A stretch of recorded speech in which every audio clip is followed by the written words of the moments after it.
किसी नगर में एक राजा रहता था, जिसे पशु पक्षियों से बहुत लगाव था। उसने अपने सेवक के रूप में एक बंदर की नियुक्ति भी कर रखी थी।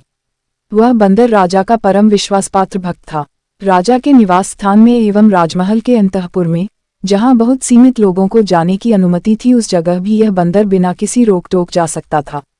जब राजा सो जाते थे तो यह बंदर उन्हें पंखे की हवा किया करता था।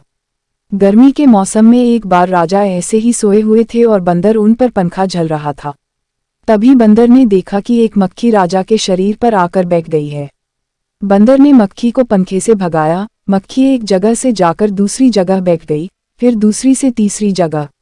इस प्रकार बंदर पंखा झलने के साथ साथ मक्खी को भगाने का प्रयास करता रहा और मक्खी राजा के शरीर के अलग अलग हिस्सों पर, जहां पंखे की हवा नहीं पहुंच पाती थी, जाकर बैठती रही।